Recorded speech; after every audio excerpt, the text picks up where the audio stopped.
శీలేన శోభతే విద్య, విద్య లేనివాడు వింత పశువు. విద్య యొసంగు వినయంబు, ఆ విద్యను ఒసగడి తల్లి సరస్వతి, చదువుల రాణి వాణి. సరస్వతీ నమస్తుభ్యం వరదే కామరూపిణి, విద్యారంభం కరిష్యామి సిద్ధిర్భవతు మే సదా అని వాగ్దేవి అయిన శారదామ్మను భక్తితో స్మరిస్తూ విద్యారంభం చేయటం భారతీయుల సంప్రదాయం. ప్రస్తుతం చదువుకునేవారి కంటే చదువుకునేవారే ఎక్కువగా ఉన్నారు. మరి కొనలేనివారు, కొనడానికి అవకాశం లేనివారు ఏం చేయాలి? నిరక్షరాస్యులుగా ఉండిపోవాల్సిందేనా? అక్కర్లేదు. అక్షరాస్యులను చేసే పుణ్యాత్ములు ఉంటారు. అటువంటి వారు ఒక సత్కార్యం చేయాలంటే సంకల్పిస్తే చాలదు, సంకల్ప సిద్ధి కలిగేలా చేసుకోవాలి. అందుకు మనోబలం అవసరం. మనోబలానికి పరిస్థితులు సహకరించాలి. అవి ఏవో బయట నుంచి నడిచి వచ్చేవి కాదు, ఇంటి నుంచే, సొంత మనుషుల నుంచే రావాలి. ఇవన్నీ కలిసి వస్తే రాజమార్గంలో సంకల్పం సిద్ధిస్తుంది. అలాంటి రాజమార్గాన సేవలు చేస్తున్న మనీషి పోతుకూచి శ్రీనివాస్. శ్రీనివాస్కు చదువు అబ్బకపోవడంతో సాంకేతిక విద్యను అభ్యసించారు. ఒక కంపెనీలో ఉద్యోగానికి చేరారు. అక్కడ అనుకోని అనుభవం ఎదురైంది. ఆ అనుభవమే ఆయనను మధుర ఫలాలు అందించే సామాజిక సేవ దిశగా అడుగులు వేయించింది. ఇంత మహత్కార్యానికి ఆయన శ్రీమతి ప్రోత్సాహం, ప్రోద్బలం, సహకారం ఉండాలి కదా. వారి శ్రీమతి శాంతిశ్రీ మీ వెనుక నేనుంటాను అంటూ లక్ష్యం వైపుగా ఆయనను నడిపించారు. అదిగో ఆ పయనం పోతుకూచిని ఇక్కడకు చేర్చింది. ఓవర్ హెడ్ ట్యాంక్ కింద ఉన్న గదులలో పేదవారికి విద్యను అందించేలా నడిపింది. అదే తన గమ్యమని తెలుసుకున్నారు. అందులోనే ఆనందాన్ని పొందుతున్నారు. 9వ తరగతి నుంచి పాఠశాల విద్యార్థులకు ఇంకా సాంకేతికంగా పాలిటెక్నిక్, ఇంజనీరింగ్ విద్యలో శిక్షణ ఇస్తున్నారు. ఆ నీటి తొట్టి కిందే చల్లని వాతావరణంలో కంప్యూటర్లను ఏర్పాటు చేశారు. ఉచిత వైఫై సౌకర్యం అందిస్తున్నారు. చిరుద్యోగులు, చిరు వ్యాపారులు, ఆ మాటకొస్తే కూలీ నాలీ చేసుకునే వారి పిల్లలకు ఇది స్వర్గధామం. మీకు పిల్లలున్నారా అని ప్రశ్నిస్తే పోతుకూచి వీరంతా నా పిల్లలే కదా అన్నారు. లక్ష్య సాధన మార్గంలో ఆటంకాలు ఎదురు కాకూడదనే ఉద్దేశంతో పిల్లలు వద్దనుకున్నాను. అందుకు నా శ్రీమతి కూడా అంగీకరించింది. ఆమె సైదోడిగా నిలిచి నా కర్తవ్య దీక్షలో భాగస్వామురాలైంది అని పోతుకూచి చెప్పారు. తన దగ్గరకు చదువుకోవడానికి వచ్చేవారికి అక్కడే అన్నం వండి పెడతారు. ఉదయం అల్పాహారము ఇస్తారు. బస్సు పాసులు ఏర్పాటు చేస్తారు. రాత్రి ఇంటికి వెళ్ళే ఆడపిల్లలకు అవసరమైతే ఆటో ఛార్జీలను చెల్లిస్తారు. పిల్లలందరినీ సొంత పిల్లల్లా చూసుకుంటారు ఆయన. ఇంత చేస్తున్న మీకు ఆదాయ మార్గం ఎలా అంటే, నాకు సరిపడినంత ఉంది. కార్పొరేట్ సోషల్ రెస్పాన్సిబిలిటీగా కొన్ని కంపెనీలు తమ పిఎస్ఎస్ ట్రస్టుకు ఇచ్చే విరాళాలను పిల్లల చదువులకు ఖర్చు చేస్తామని చెప్పారు పోతుకూచి శ్రీనివాస్. తమ దగ్గర చదువుకుని ఉద్యోగాలు చేసిన వాళ్ళు ఇక్కడకు వచ్చి తమ వంతు బాధ్యతగా వారికి తోచినంత ఇస్తారు అంటున్నప్పుడు ఆయన కళ్ళల్లో గమ్మత్తైన మెరుపు కనిపించింది. విద్యార్థులకు బోధించడానికి కొందరు ఉపాధ్యాయులు స్వచ్ఛందంగా ముందుకొస్తున్నారు. ఇస్రో, డిఆర్డిఓలలో పనిచేసిన రాజేంద్ర సింగ్ ఇక్కడ పిల్లలకు చదువు చెబుతున్నారు. సీనియర్ విద్యార్థులు తమ జూనియర్లకు సందేహాలు తీరుస్తుంటారు. రాష్ట్రపతి నుంచి జాతీయ ఉత్తమ ఉపాధ్యాయ పురస్కారాన్ని 1991లో అందుకున్న తన తండ్రి పోతుకూచి సోమసుందర శాస్త్రి పేరు మీద శ్రీనివాస్ పిఎస్ఎస్ ట్రస్టుని ఏర్పాటు చేశారు. ఎన్నో ఆటుపోట్లను ఎదుర్కొన్నారు. తండ్రి గారి నుంచే చదువు విలువను తెలుసుకున్నారు. సేవాభావం ఒకరు చెబితే రాదు, స్వతహాగా ఉండాలి. ఆ దారిలో ఏర్పడే ఆటుపోట్లను తట్టుకోవాలి అనేది పోతుకూచి ఆలోచన. తొలినాళ్లలో అంతంత మాత్రం చదువుకున్న తాను తదనంతరం డిగ్రీ, పోస్ట్ గ్రాడ్యుయేషన్ పూర్తి చేసి డాక్టరేట్ కూడా పొందారు. నిస్వార్థంగా చేసే పనిలోనే ఆనందం ఉంటుందనే విషయం వారు అందుకున్న సత్కారాలు చూస్తే అర్థమవుతుంది. పోతుకూచి సేవలకు గవర్నర్, సీఎంల చేతుల మీదుగా సత్కారాలు అందాయి. ఆ ఘట్టాలు తన సేవాభినివేశానికి రాజబాటలు ఏర్పరిచాయంటారు శ్రీనివాస్. ఆజానుబాహుడైన ఆయన నడకలో హుందాతనం, మాటలో దృఢ సంకల్పం, కళ్ళలో సేవాకాంక్ష దేదీప్యమానంగా గోచరిస్తాయి. విద్యాదానం చేస్తున్న ఈ సరస్వతీపుత్రునికి మా వ్యూస్ ఛానల్ శిరస్సు వంచి నమస్కరిస్తోంది. నేను 1985లో చిన్నప్పుడు విద్య సరిగా పలకలేదు. జాతీయ స్థాయి తెలుగు ఉపాధ్యాయులు కానీ మా కుటుంబంలో నడువే ఇతర అక్కలు నూతన దేశం వాళ్ళు చేశారు. మా అన్నయ్య అన్నిట్లో పూర్తి రాధాకృష్ణ ఐపీఓ పోస్టులు కాదు. అతను అన్ని కూడా ఫస్ట్ మార్కెట్తో పాస్ అయ్యాడు. నేను కొంచెం మా నాయన తిప్పని పెట్టాడు, చదువుకునేవాడిని కాదు. దాంట్లో ఏమైందంటే అన్ని రెండు సార్లు చదివాడు. స్ట్రాంగ్ ప్లేస్మెంట్ వచ్చింది. ఈరోజు ఇంటర్మీడియట్ కంప్లీట్ కాదు. సో దాంట్లో నేను ఆయన ఏమోచించి వీడికి ఈ విద్య అప్పట్లేదు అని చెప్పి ఎవరో మాస్టర్ అది ఐటీ నుంచి ఇండస్ట్రియల్ సైట్ అందరూ జనాలు ఇక్కడ ఐటీ 81, 83 చేసుకుని నేను హైదరాబాద్ వచ్చాను. 84లో నేను అక్కడ జంప్ ప్రాజెక్ట్ అని ఒక కంపెనీ 84లో కుమార్ పంప్ సెట్స్ అని ఒక కంపెనీ, అందులో పనిచేశాను. ఒక ఆపరేటర్గా పనిచేశాను. దాని తర్వాత మాకు తెలిసిన వాళ్ళు ఉంటే వాళ్ళ ద్వారా సహాయం తీసుకుని పార్థసారథి సిమెంట్స్ అని కారంపూడిలో ఉంటే అక్కడ పోయి అందులో వర్క్ చేసామని తర్వాత హైదరాబాద్ వచ్చాను. హైదరాబాద్లో చిన్న ఇండస్ట్రీ చంప్ ప్రాజెక్ట్ అని ఫ్యాబ్రికేషన్ కంపెనీ, అందులో పనిచేశాను. అది చేస్తున్న క్రమంలో నాకు జర్మనీ కంపెనీ వీడియో టూల్స్ అని ముత్తంగిలో ఉంటుంది. ఆ కంపెనీలో ఒక మిషన్ ఆపరేటర్గా అవకాశం ఇచ్చింది. అప్పుడు నేను తెలుసుకుంది ఏంటంటే అక్కడ ఉండేటువంటి సూపర్వైజర్లు, ఇంజనీర్లు వాళ్ళందరినీ చూసి తెలుసుకుంది ఏంటంటే మనం చదువుకు దూరం అవబట్టే మనం చిన్న కార్మికుడిగా మిగిలిపోయాం మనం ఇక్కడ. కాబట్టి చదువుకుంటే భవిష్యత్తు ఉంటుందని అప్పుడు జ్ఞానోదయం అయింది. అప్పుడు ఇక మొదలుపెట్టాను చదువుకోవడం. నేను ఓపెన్ యూనివర్సిటీలో అప్పుడు ఆంధ్రప్రదేశ్ సరస్వతి విశ్వవిద్యాలయం, ఆంధ్రప్రదేశ్ ఓపెన్, ఇప్పుడు మార్చారు పేరు, అంబేద్కర్ ఓపెన్ యూనివర్సిటీ. అప్పుడు ఏపీ ఓయూ అని ఉండేది. నేను BA చదివాను. BA public administration, political science and sociology చదివి మంచి మార్కులతో పాస్ అయినాక అప్పుడు RB వ్యాట్సన్ అని మా గురువు గారు ఒక ఆయన ఉండే కంపెనీలో, డిగ్రీ అయిపోతే ఉపయోగం లేదు, మీరు ఏదైనా మెటీరియల్స్ మేనేజ్మెంట్ PG డిప్లొమా చేయండి, చేస్తే మీకు అది అడ్వాంటేజ్ అవుతుంది. అప్పుడు వయసు ఎంత మీకు? అప్పుడు నేను 85 అంటే నేను 23-24 ఇయర్స్. 62లో పుట్టాను, 1962. 85కి అంటే 23 ఇయర్స్, 23-24. ఓకే. అప్పుడు ఆయన సజెస్ట్ చేశారు. అప్పుడు నన్ను స్టోర్స్ డిపార్ట్మెంట్లోకి మార్చడం జరిగింది. గ్రాడ్యుయేషన్ అయినాక మా మేనేజ్మెంట్ వాళ్ళు బాగా పనిచేస్తున్నాం అనుకుంటే మొత్తానికి నన్ను స్టోర్స్ డిపార్ట్మెంట్లో వేస్తాను. అప్పుడు నాకు అర్థమైంది, నా పైన బాస్ బీకామ్ చదివాడు, విష్ణుభట్ల సూర్యప్రకాష్ అని అతను. ఓకే. బీకామ్ చదివాడు.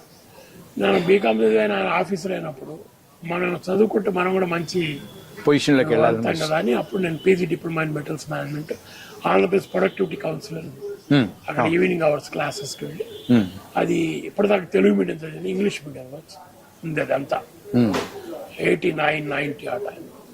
అప్పుడు ఫస్ట్ సెమిస్టర్ 4 పేపర్లు ఉంటే 3 తప్పి 1 పాస్ అయ్యాను. ఇదేదో ఇంగ్లీష్ మీడియం మనకు వచ్చేటట్టు లేదనుకున్నాను. అప్పుడే పెళ్లి కూడా అయింది. వివాహ విద్యానాశాయ అన్నారు కదా, పెళ్ళి అయింది. అయిన తర్వాత నా భార్య ఉందంటే అట్లా కాదు, ప్రయత్నం చేయండి మళ్ళీ సరంటే. దాన్ని నేను సెకండ్ క్లాస్లో పాస్ అయ్యాను. మొత్తం second semester 4 papers, first semester 1 paper కూడా కలిపి నేను మంచి మార్కులతో పాస్ అయ్యి 70% పాస్ అయ్యాను. అప్పుడు నా మీద నాకు కాన్ఫిడెన్స్ వచ్చింది, నేను చదవగలను.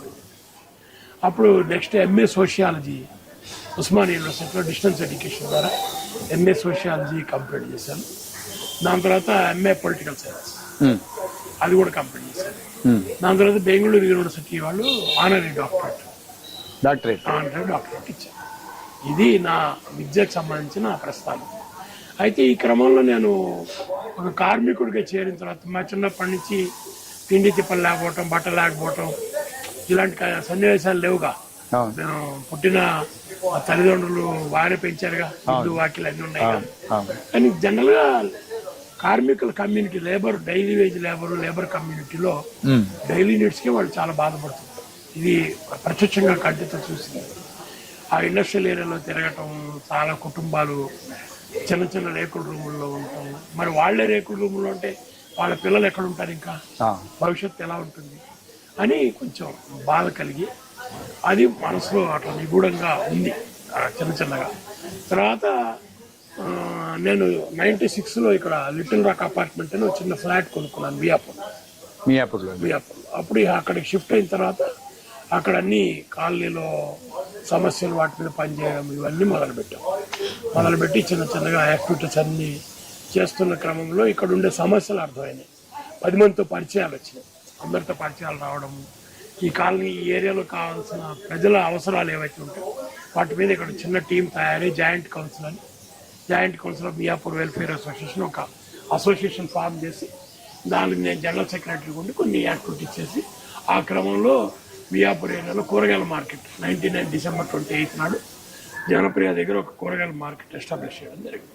లోకల్గా వారం ప్రతి వారం జరిగే సంత మంగళవారం. ఆ తర్వాత అక్కడ బాగా హెవీ రష్ అయిపోయి ఇక్కడికి మార్చారు, ఈ ఆపోజిట్ మార్చారు. దాని తర్వాత ఒక చిన్న పోస్ట్ ఆఫీస్, నేనుండే అపార్ట్మెంట్లోనే పోస్ట్ ఆఫీస్ పెట్టడం జరిగింది. నేను అక్కడ లిటిల్ రాక్ అపార్ట్మెంట్. దాని తర్వాత చిన్న చిన్నగా ఇలాగ అనేక యాక్టివిటీస్ చేసుకుంటూ ఆ తర్వాత అనిపించింది మనం ఒకరోజు ఒక స్కూల్కి వెళ్ళి కోకిలామ్మ గారిని టీచర్ గారిని ఇన్వైట్ చేస్తే స్కూల్కి వెళ్ళిన తర్వాత నాకు విషయం అర్థమైంది. అక్కడ ఇద్దరే టీచర్లు ఉన్నారు, 400 మంది పిల్లలు ఉన్నారు. ఎప్పుడు ఆ సంగతి నేను 96, 97 ఆ టైంలో, 98 ఆ టైం మియాపూర్ స్కూల్. ఆయన చనిపోయారు మాస్టర్ గారు, రెడ్డి గారు ఒక ఆయన చనిపోయారు. సో వారు నాకు అవకాశం ఇచ్చారు స్కూల్లో సర్వీస్ చేయడానికి. మహేందర్ పేరు గుర్తురాడు, అవకాశం ఇచ్చారు. ఇస్తే అప్పుడు నేను పిల్లలతో కనెక్ట్ అయిన తర్వాత నాకు 2003లో నేను ట్రస్ట్ పెట్టాను. 2003 ఆగస్టు 15 నాడు. మనకే ట్రస్ట్ ఆఫీసు వ్యవహారం ఏం లేదు, మా ఇంటి పేరుతోనే మా ఇంటి అడ్రస్తో రిజిస్ట్రేషన్ చేసాము. అప్పుడు మొట్టమొదటి మహిళలకి కుటుంబ శిక్షణ కార్యక్రమం మొదలుపెట్టాం. ఎక్కడ ఆల్విన్ కాలనీ, ఇప్పుడు ఇందిరారెడ్డి ఆల్విన్ కాలనీ అసోసియేషన్ ఆఫీసులో యాక్టివిటీ మొదలుపెట్టి యాక్టివిటీ చేసిన తర్వాత చిన్న చిన్నగా అప్పుడు గవర్నమెంట్ స్కూల్ పిల్లల్ని పిలిపించి వాళ్ళకి ఏదో గిఫ్ట్ ఇవ్వటం. అప్పుడు స్కూల్కి వెళ్ళాను. అప్పుడు స్కూల్కి నన్ను ఇన్వైట్ చేశాను. అయితే స్కూల్కి వెళ్తే 2004-05లో 8th క్లాస్ చదివే పిల్లలతో నేను కనెక్ట్ అయ్యాను. మాస్టర్ గారు ఎవరు టీచర్లు లేరు పాఠాలు చెప్పాలని అంటే అప్పుడు నేను ఇంకా 2002లో పిల్లలకి పాఠాలు చేస్తూ 2003 నుంచి కనెక్ట్ అయ్యాను. అప్పుడు ఇంతలోకి మా కంపెనీ వాళ్ళు VRS ప్రకటించారు, బయటికి వెళ్ళే వాళ్ళు వెళ్ళిపోవచ్చు అని.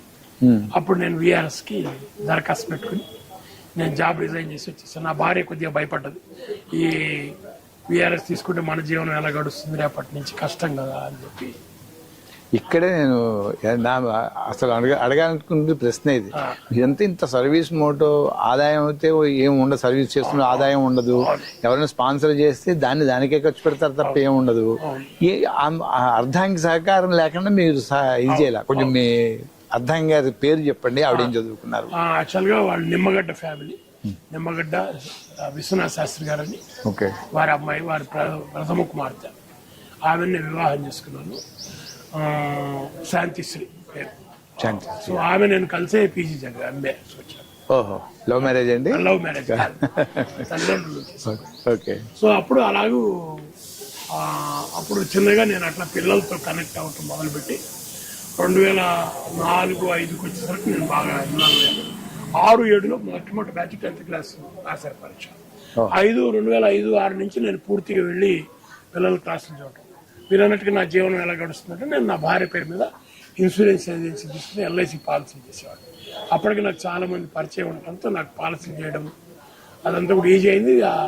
ఆ కమిషన్ ఒక మూమెంట్లో నెలకు ₹1,00,000 కమిషన్ కూడా వచ్చింది. నా జీవితం మేము ఇద్దరమే కదా. అప్పటికే నేను సొంత ఇల్లు ఏర్పాటు కంపెనీలో పనిచేసినప్పుడు చిన్న ఇల్లు కొనుక్కున్నాను. కింద ఒక షాప్ కూడా ఉండేది. ఆ షాప్లోనే ఈవినింగ్ అవర్స్ ట్యూషన్ ప్రోగ్రామ్ పెట్టాను. వ్యక్తిగతం అనుకోకపోతే మీరు పిల్లలు వద్దనుకున్నారా సమాజ సేవ గురించి? అవునండి, యాక్చువల్గా నేను నా భార్య సంకల్పించుకున్నాను, పిల్లలు ఉంటే మనం సర్వీస్ చేయలేమని. ఇక పిల్లలే వద్దని అనుకుని సర్వీస్ చేయడం మొదలుపెట్టాం. దాని ద్వారానే అందరినీ ప్రేమ పంచగలిగితే అందరు మన పిల్లలే కదా అట్లా అనిపించి నేను ఆ రకంగా చేస్తూ 2006-7లో మొట్టమొదటి బ్యాచ్ 10th క్లాస్ ఎగ్జామ్ రాస్తే అందరూ పాస్ అయ్యారు. మన దగ్గరికి వచ్చిన పిల్లలు 23 మంది వస్తే ఇద్దరు ముగ్గురు తప్పి మిగతా పిల్లలందరూ పాస్ అయ్యారు. అది అప్పుడు నాగభూషణం గారు రిటైర్డ్ సైంటిస్ట్ ఒక ఆయన ఉండే, ఆయన మన అది డిఎంఆర్ఎల్లో పనిచేశారు, డిఫెన్స్ మెటలాజికల్ ల్యాబొరేటరీస్. ఆయన అబ్దుల్ కలాం గారితో కలిసి పనిచేస్తారు. ఆయన తర్వాత కుమ్మర్ నాగేశ్వరరావు గారని ఆయన మ్యాథమెటిక్స్ చెప్పేవాడు. షమీమ్ అని ఒక ఆయన పిల్లలకి మ్యాథ్స్ చెప్పేవాడు. తర్వాత జహంగీర్ అని ఇంకొక ఆయన హిందీ చెప్పారు. వాళ్ళంతా టీమ్గా బాగా పిల్లలు గ్రూవ్ చేయటం ఉచితంగానే, ఉచితం, అందరూ ఉచితం అట్లా సర్వీస్ చేశారు. కాదు వీళ్ళు డబ్బులు తీసుకోవాలి, వాళ్ళందరూ సర్వీస్ ఫ్రీ, ఆల్మోస్ట్ ఫ్రీ.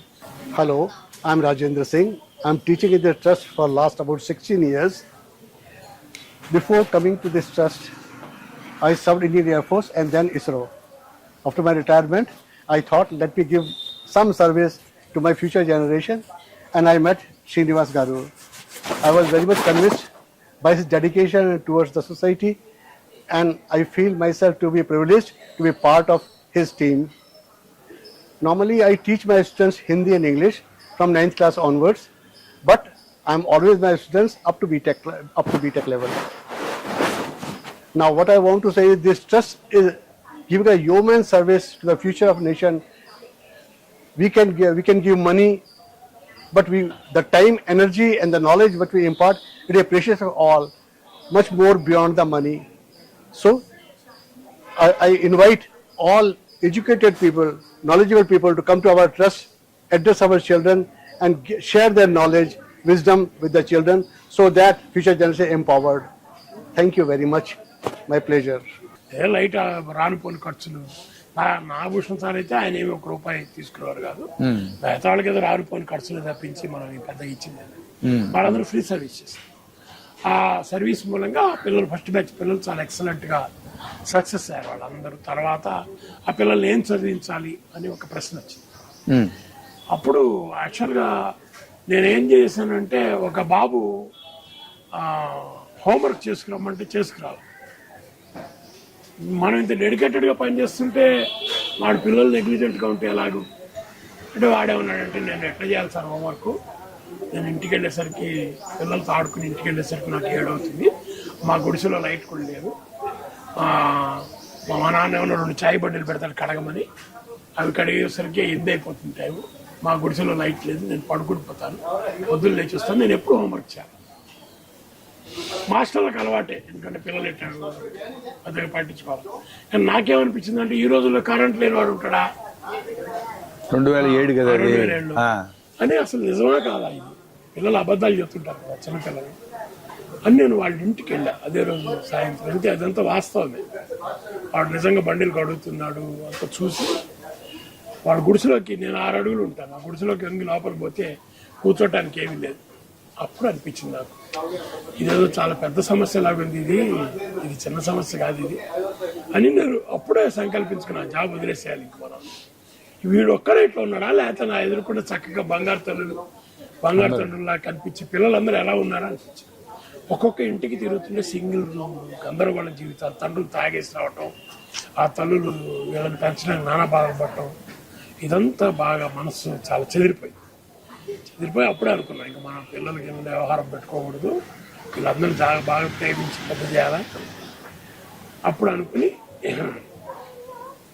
సాయంత్రం ఇప్పుడు పిల్లల్ని పిలిచి 6, 7, 8 దాకా అట్టి పెట్టాం అనుకో, వాళ్ళు బడి నుంచి డైరెక్ట్ మన దగ్గరికి వస్తే మరి వాళ్ళకి ఆకలి వస్తుంది కదా, ఏం చేయాలి.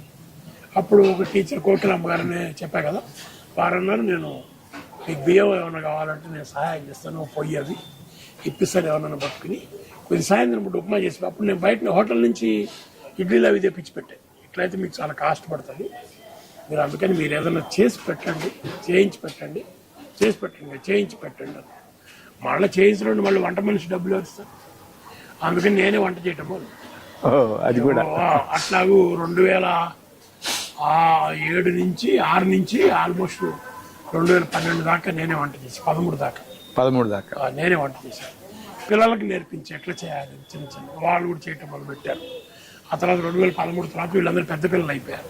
తర్వాత బ్యాచ్ రావటం, రోజు 2-3 డ్యూటీ వేసుకుని వంట చేయటం ప్రాక్టీస్. మా పిల్లలందరూ వంట చేస్తారు. సో అలాగూ నేర్పించడం జరిగింది. ఇది ఓవరాల్ ఒక రూపు వచ్చింది దాంతో. దాంతో ఒక గ్రూప్ వచ్చింది. ఆ పిల్లలు డిప్లొమా చదివించాలని నాగభూషణ్ గారు సలహా ఇచ్చారన్నమాట. ఆయన రిటైర్డ్ సైంటిస్ట్. వీళ్ళు ఇంటర్మీడియట్ చేర్చి పెద్ద పెద్ద చదువులు పంపించేదంతా కష్టంతో కూడిన పని.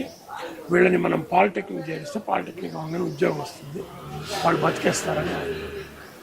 సరే పాలిటెక్నిక్ చేర్చి పాలిటెక్నిక్లో విజృంభించారు అందరూ. మంచి 10/10 అన్ని మంచి మార్కులు వచ్చాయి. వాళ్ళు కూడా ఎట్లున్నారంటే తల్లిదండ్రులు కూలి పని చేసుకుంటారు కదా, అందుకని ఉద్యోగానికి వెళ్ళాలని వాళ్ళు నిర్ణయించుకున్నారు. పిల్లలు కూడా మేము ఉద్యోగానికి వెళ్ళిపోతే బాగుంటుంది, హాయిగా మా అమ్మ నాన్న సాయం చేయొచ్చు అని. ఫస్ట్ బ్యాచ్ పిల్లలకి విముక్తి సొల్యూషన్ అనే కంపెనీలో స్టార్టింగ్ 18,000 ఆఫర్ వచ్చింది జాబ్. 7, 8, 9, 9, 10లో పిల్లలందరూ ఆ ఉద్యోగానికి వెళ్ళిపోతారు. నాకేమన్నా అప్పటితో 5 సంవత్సరాలు వాళ్ళతో బాగా అటాచ్మెంట్ వచ్చి మీరు వెళ్ళిపోతే ఎట్లాగా అనుకున్నాను నేను. అప్పుడు ఒక ఫ్రెండ్ చెప్పాడు, నువ్వు చేసే పనులు సబ్జెక్ట్ని ప్రేమిస్తావా ఆబ్జెక్ట్ని ప్రేమిస్తావా అని అడిగాడు. సబ్జెక్ట్ని ప్రేమిస్తే నీ వ్యవస్థ ఉండదు, కొలాప్స్. ఆబ్జెక్ట్ని ప్రేమిస్తే మటుకు ఎల్లకాలం ఉంటుంది. అది అర్థం కాదు అప్పుడు. ఆయన ఏంది ఇట్లా అంటున్నాడు అనుకో. మరి పిల్లలు వెళ్ళిపోతే ఎట్లా, మళ్ళీ రేపటి నుంచి నాకు బాగా అటాచ్ అయిపోయినారు కదా అని మళ్ళీ మిషన్ స్టార్ట్ చేసి ఒక్కొక్క పేరెంట్ కూర్చోబెట్టి ఒక్కొక్క పాపను కూర్చోబెట్టి చాలా కన్విన్స్ చేయాల్సి వచ్చింది బీటెక్ చదివించడానికి వాళ్ళందరినీ. దరిదాపుగా 12 మంది బీటెక్ చదివారు ఫస్ట్ బ్యాచ్. వాళ్ళందరూ చేరనంటారు. నేను మొత్తం మీద వాళ్ళందరినీ కన్విన్స్ చేసి పేరెంట్స్ని కన్విన్స్ చేసి మొత్తానికి వాళ్ళందరినీ బీటెక్ చేసి ఒక అమ్మాయి JNT యూనివర్సిటీ స్టేట్ లెవెల్లో 9th ర్యాంక్ వచ్చింది. తర్వాత 2 పిల్లలకి CBITలో వచ్చింది. అసలు ఎక్కడ విజృంభించారు వాళ్ళందరూ, అంత బాగా ర్యాంకులు సీట్లు వచ్చి వాళ్ళందరూ తర్వాత కాలంలో ఉద్యోగాలు మంచి బ్రహ్మాండంగా సెటిల్ అయ్యారు. ఒక్కొక్కళ్ళు వాళ్ళ బాల్యంలో ఉన్న పేదరికం అంతా డస్టర్ పెట్టి తుడిస్తే ఎట్టపోతుందో అట్లా పోయింది. నేను నా కంటితో చూశాను అంతా చాలా. తర్వాత ఇక పాత పడింది. ఫస్ట్ బ్యాచ్ ఎప్పుడైతే చేరారో 2వ బ్యాచ్ వాళ్ళని చూసి 3వ బ్యాచ్ వాళ్ళని చూసి చిన్నగా అందరూ మెట్టు ఎక్కుతూ మొత్తం. ఇప్పుడు ఇలా మీ దగ్గర చదువుకున్న వాళ్ళలో గొప్ప వాళ్ళైన వాళ్ళు చాలా, అంటే పేర్లు చెప్పకూడదు, గొప్ప వాళ్ళనే ఉంది కానీ సెటిల్ అయ్యారు. అంటే what I mean to say ఆర్థికంగా బాగా పర్వాలా, అంటే పూర్వస్థితికి ప్రస్తుత స్థితికి చాలా గ్యాప్ తేడా ఉంది తెలుస్తుంది. కొంతమంది పిల్లలు సింగపూర్లో పనిచేస్తున్నారు, కొంతమంది దుబాయ్లో పనిచేస్తున్నారు. వాళ్ళు అప్పుడప్పుడు ఫోన్ చేస్తారు. ఇక మన దేశంలో అయితే చాలా రాష్ట్రాల్లో పనిచేస్తున్నారు. నాగపూర్లో పనిచేస్తున్నారు, బాంబేలో పనిచేస్తున్నారు, యూపీలో పనిచేస్తున్నారు, తమిళనాడులో పనిచేస్తున్నారు, కర్ణాటకలో పనిచేస్తున్నారు. వాళ్ళ నుంచి మీకు ట్రస్ట్కి సహకారం ఉందండి? అంటే మీరు ఎక్స్పెక్ట్ చేస్తారని కాదు నేను అనేది. ఇక్కడ ఏమైతే చాలా మంది మీరు వేసిన ప్రశ్న వేస్తారు. జనరల్గా అవసరాలున్నా అవసరం లేకపోయినా అబద్ధాలు అక్కడ ఎందుకు అందరు చేస్తున్నారు అది ఇదని, అది రాంగ్. ఉన్నదన్నట్టుగా చెప్పాలి ఎప్పుడైనా. అయితే ఆ పిల్లలు ఏంటంటే జనరల్గా మనం అంతా వాళ్ళు తిరిగి సహాయం చేయాలని కోరుకుంటామో అలా ట్రైనింగ్ కూడా ఇస్తాం. కానీ ప్రాక్టికల్గా ఎవరైతే కుటుంబంలో 5, 6 సభ్యులు ఉంటారు మా దగ్గరకు వచ్చేవాడు, ఒక్కడే బాగుపడతాడు, ఒక్కడే సక్సెస్ అవుతాడు. ఆ ఒక్కడి మీద 5, 6 డిపెండ్ అయ్యి వాడిని స్క్వీజ్ చేసేస్తుంటారు. వాడు ఇంకా సంస్థకి ఎట్లా సాయం చేస్తారు పాపం. అది చాలా ఒత్తిడి ఉంటుంది ఆ వ్యక్తి మీద. అందువల్ల అంత ఒత్తిడిలో మనం మళ్ళీ సపరేట్ ఒత్తిడి ఎందుకు. నాకు ఆయన పేరేంటంటే పౌర హక్కుల సంఘం హరగోపాల్ గారు మన ట్రస్ట్కి వచ్చారు. ఒకసారి వచ్చినప్పుడు ఆయన స్పీచ్లో మాట చెప్పారు, చాలా నచ్చింది అది నాకు. శంకరన్ గారు అని IAS. ఆ శంకరన్ గారు డబ్బులు వస్తే ఆయనకి మా ప్రిన్సిపల్ సెక్రటరీ, ప్రైమ్ మినిస్టర్ అంటే చాలా డబ్బులు వస్తాయి కదా జీతం. ఆయన డబ్బులు తీసుకొచ్చి తమిళనాడులో పేదవాళ్ళకి ఇస్తుండేవాడు. ప్రభుత్వం ఇచ్చిందని చెప్పి ఇస్తుండేవాడు. ఆ పక్కనుండి వాళ్ళు అడిగారు, ఎందుకంటే మీ డబ్బులు ఇస్తే ప్రభుత్వం ఇస్తుందని చెబుతారు, మీరు ఇస్తున్నారని చెప్పచ్చు కదా. ఆయన ఏం చెప్పారంటే పేదవాళ్ళకి పేదరికమే ఒక బాధ, మళ్ళీ నన్ను గుర్తుపెట్టుకోవటం ఇంకో బాధ ఎందుకయ్యా. ఎంత గొప్ప మనిషి మరి అట్లా అంటారు. కొంతమంది చాలా గొప్ప మాటలు చెప్తారు. నేను సయ్యద్ చాగ్లా అని ఒక ఆయన వచ్చాడు మా దగ్గరికి. ఆయన మీకు పిల్లలకి ఏం కావాలన్నాడు, పాటలు చెప్పేవాడు. ఇక్కడ పిల్లలకి ఏం కావాలంటే అన్నందినే ప్లేట్స్ కావాలండి అన్న.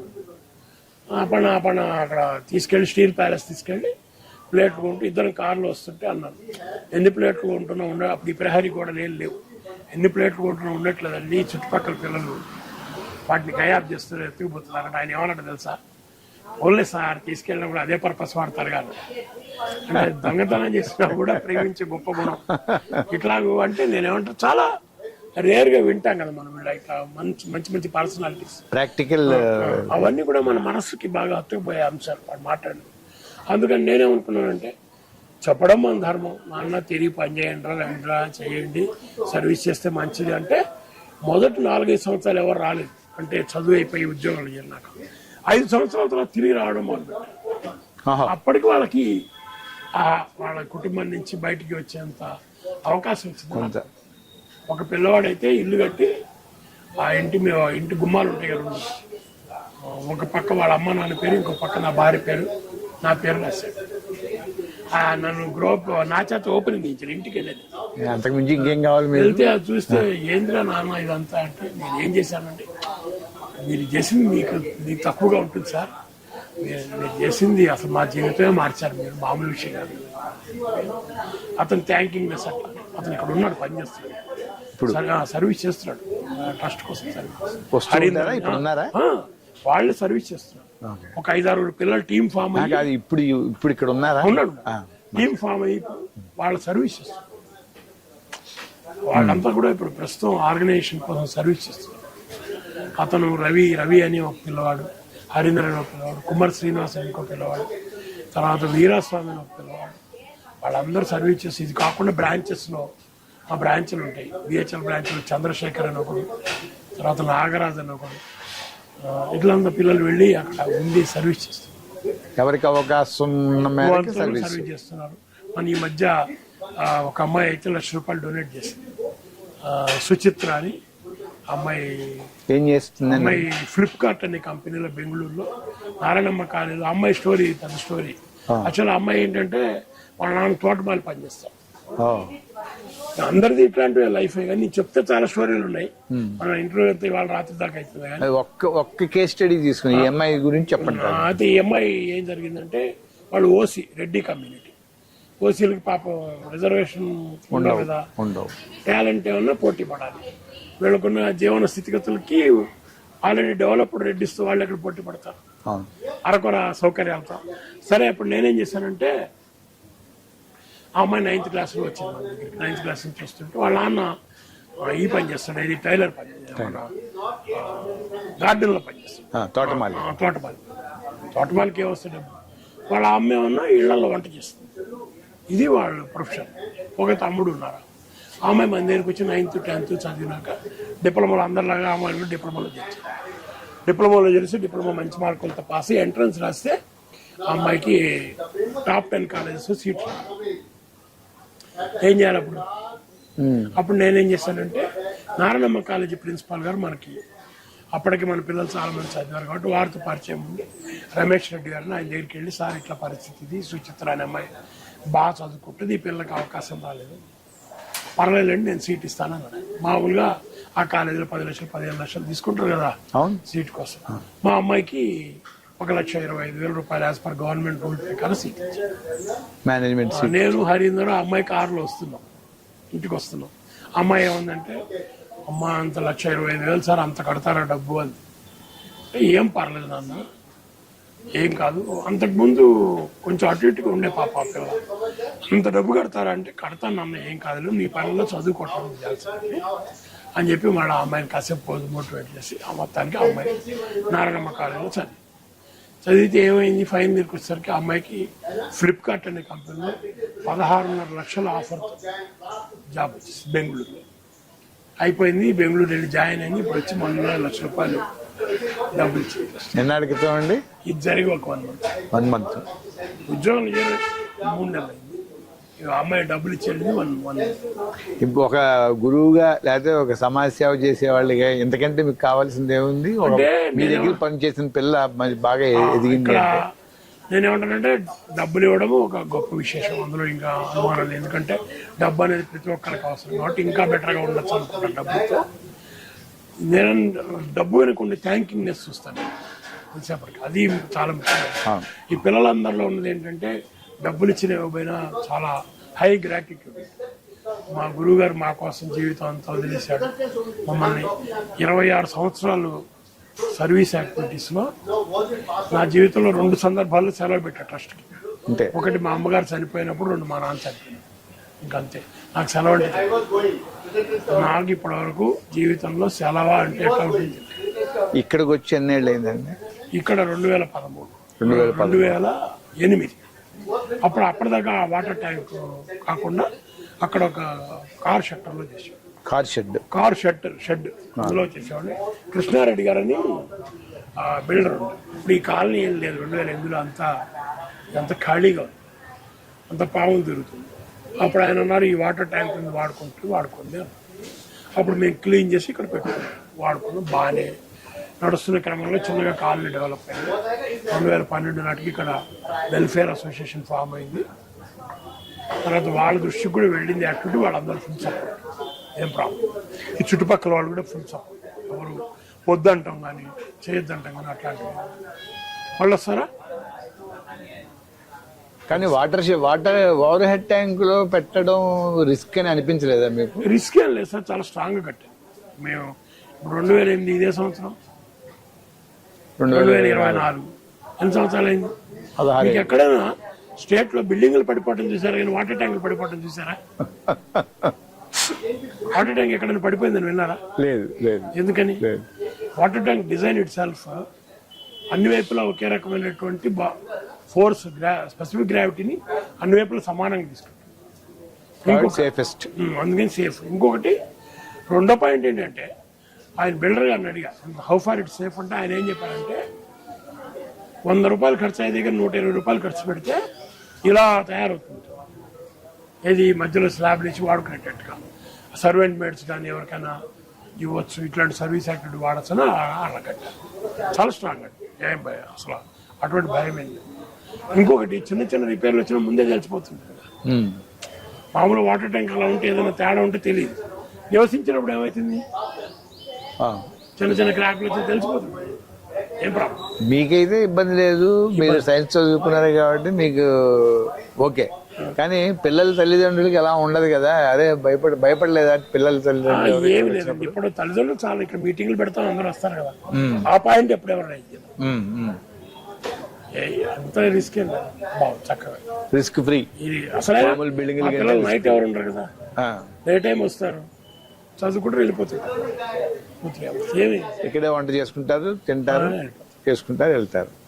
ఇంకొకటి తెలిసింది ఏంటంటే, మీకు ఎవరైనా ఆడపిల్లలు వాళ్ళు చదువుకోవడానికి వచ్చినప్పుడు రాత్రి లేట్ అయితే వాళ్ళకి ఆటో డబ్బులు ఇచ్చి మరి ఇంటికి పంపిస్తారని. అవునండి, అంటే మా దగ్గర డిప్లొమాకి రాగానే బస్ సౌకర్యం ఉంటుంది. కొంతమందికి ఏంటంటే రిమోట్ ఏరియాస్లో ఉంటారు. ఇప్పుడు ఉదాహరణకి మక్తా వైపు బస్సులు రావు, మీరు అక్కడే ఉంటారు, బస్సులు రావు. మరి పిల్లలు ఎలా వెళ్ళాలి ఇంటికి రాత్రిపూట? అందుకని మేము ఒక 20 రూపీస్ ఆటో పైసలు ఇచ్చేస్తాం. ఏ రోజు కాదు చేంజ్ పెట్టుకుంటాం దగ్గర, పెట్టుకుని పిల్లలకి ఇచ్చేస్తాం. హైదరాబాద్ వెళ్ళే పిల్లలకి కానీ ఛార్జీ పైసలు ఇచ్చేస్తాం. ఓకే. ఇది అంటే అసలు ఈ రంగంలోకి మీరు వస్తున్నప్పుడు మీరు ఛాలెంజెస్ చాలా ఎదుర్కొని ఉంటారు. ఒక అమ్మాయి అట్లా చాలా ఉన్నాయండి. అంటే మొదట్లో నన్ను నమ్మేవాళ్ళు కాదు, అంటే సహజం కదా. ఇప్పుడు అందులో ఆడపిల్లలతో తిరుగుతుంటే అసలు నమ్మరు కదా, మానవ నైజం కదా. మాకు ఫస్ట్ బ్యాచ్లోనే అవన్నీ నేను ఫేస్ చేశాను. ఒక అమ్మాయి అంటే అప్పుడు ఏంటంటే ఈ ఆన్లైన్ సిస్టమ్ లేదంతా, మాన్యువల్ అన్నమాట. నేను అదేది మన దాన్ని ఏమంటారు, మసఫ్ ట్యాంక్ కాలేజీలో పాలిటెక్నిక్ ఇవి ఉండేది, దాన్ని ఏమంటారు కౌన్సిలింగ్, ఎక్కడెక్కడ సీట్లు కావాలి పెట్టుకునేది మసఫ్ ట్యాంక్ వెళ్ళాలి. అవును. నేను ఒక అమ్మాయిని తీసుకుని అక్కడ కౌన్సిలింగ్ కోసం వెళ్ళాను. అక్కడ రాత్రి 10 అయింది, 9:30, 10 అయింది. మరి నా బండి మీద ఆడపిల్లలు వేసుకుని ఇంటికి వస్తే 11 అయింది. వాళ్ళ అమ్మ నాన్న ఫ్యామిలీ అందరూ మా ఇంటికి వచ్చి కూర్చున్నారు. వాళ్ళ అమ్మాయిని ఎత్తుకుపోయినా తర్వాత వాళ్ళు కన్విన్స్ అయ్యారు. ఇవన్నీ సహజం కదా, కొంత ఇబ్బందికరంగానే ఉంటాయి. తప్పేమి లేదు వాళ్ళు అలా ఫీల్ అవ్వడం కూడా. సమాజంలో ఆ భయం ఉంది కదా. కానీ తర్వాత మళ్ళీ వాళ్ళే చాలా సంతోషపడ్డారు. ఒక అమ్మాయి అయితే ఓ రోజు సడన్గా కళ్ళమ్మడి నీళ్ళు వచ్చాయి. వస్తే మరి ట్యూషన్లో ఉన్నప్పుడు కళ్ళమ్మడి నీళ్ళు వస్తే ఏం చేయాలి, మనకు కూడా భయం వేస్తుంది, ఏమైందని.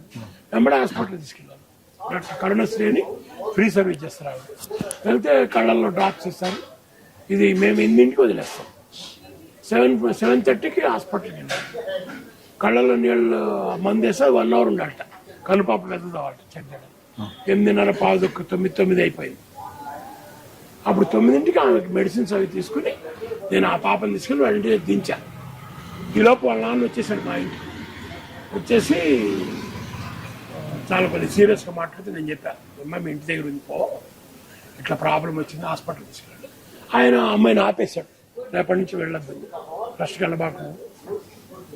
తర్వాత ఏదో కొత్త ఆటో కొనుక్కున్నాడు ఆంధ్ర బ్యాంక్ దగ్గర, తుడుచుకుంటున్నా. నేను వెళ్తే నువ్వెవరయ్యా మా అమ్మాయిని ఆసుపత్రి తీసుకోవటానికి, బాగుండకపోతే మాకు చెప్పాలన్నా. అదేంటయ్యా నువ్వు అట్లా మాట్లాడతావు, 400-500 ఖర్చు పెట్టి ఏమైందని నా కూతురు అయితే చేయనా, ఆ చిన్న భయం ఉంటుంది కదా, అందుకే కన్ను ముఖ్యం కదా మనిషికి, తీసుకెళ్తే నువ్వు ఇట్టే మాట్లాడతావు. సరే ఇంకా పెద్దగా చదువుకోలేదు, వాళ్ళకి చిన్న భయాలు ఉంటాయి, అందుకని వదిలేస్తాను. ఆ పిల్ల బీటెక్ చదివినాక పెళ్లి చేశాడు. వాళ్ళ ఇంటికి పిలిచి నా చేత లగ్నపత్రిక రాయించాడు. వాళ్ళ తమ్ముడు ఇప్పుడు సింగపూర్.